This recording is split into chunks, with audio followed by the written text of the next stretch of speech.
Parmi les grandes phrases qui font du mal à la relation, il y a la phrase « Mais avant, tu n'étais pas comme ça. Quand je t'ai rencontré, tu n'étais pas comme ça. » Alors je ne sais pas ce que le « comme ça » veut dire, mais il y a dans cette phrase-là cette volonté de garder le partenaire dans une version antérieure.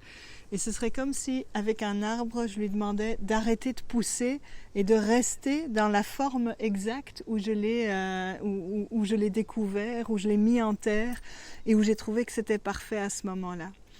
L'arbre, comme tous les éléments de la nature, sa nature, c'est de croître, de se développer, de se déployer, de se colorer, de se transformer. Et chaque être humain a ce même appel inné à la croissance, au développement, à la découverte de soi et à grandir. Et la relation entre deux êtres a aussi elle-même dans sa nature cette volonté de croître et de grandir. Et donc quand on dit avant tu n'étais pas comme ça, il y a comme un ton de reproche qui fait j'aimerais mieux rester avec le toi d'avant.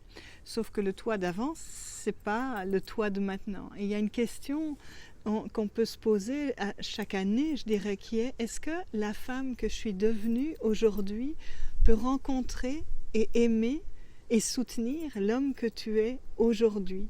Et si ça fait un grand oui, alors c'est magnifique, je dirais la lune de miel ou la vie ou le désir d'être ensemble continue. Et si ça fait un grand non et que ça fait déjà plusieurs fois que ça fait mais je te préférais avant, je voulais que tu sois autre et que je veux trop que tu sois autrement, là sans doute il y a un travail, il y a à regarder ce qui se passe réellement et soit à faire un chemin pour essayer de transformer les choses, soit d'arriver à compléter la relation. Et puis il y a ces moments où c'est peut-être oui je t'aime encore mais je préférais comme c'était avant, et puis ce que tu deviens me fait un peu peur. Et souvent, on va voir que dans le devenir de deux êtres, ça peut mettre de l'insécurité dans la relation. Parce que maintenant que tu es plus autonome, peut-être que j'ai moins l'impression de t'être utile, de t'être nécessaire, et ça peut me mettre en insécurité sur quelle est ma place.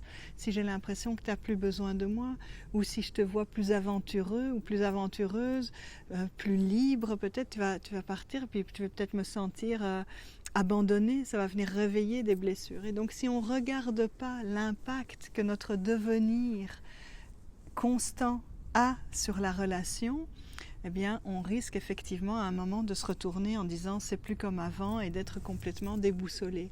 Raison de plus pour rester dans la relation et la communication au quotidien.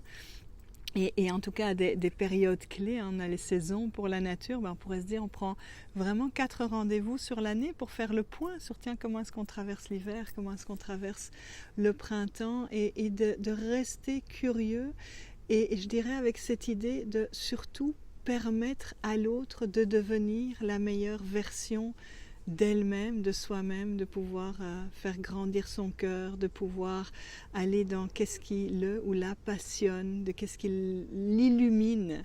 Et plus on va se soutenir l'un et l'autre dans qu'est-ce qui te met en joie, qu'est-ce qui t'apporte de la sécurité, quel rêve tu as envie d'accomplir et comment je peux t'aider à faire ça, plus on a de chances de vivre une relation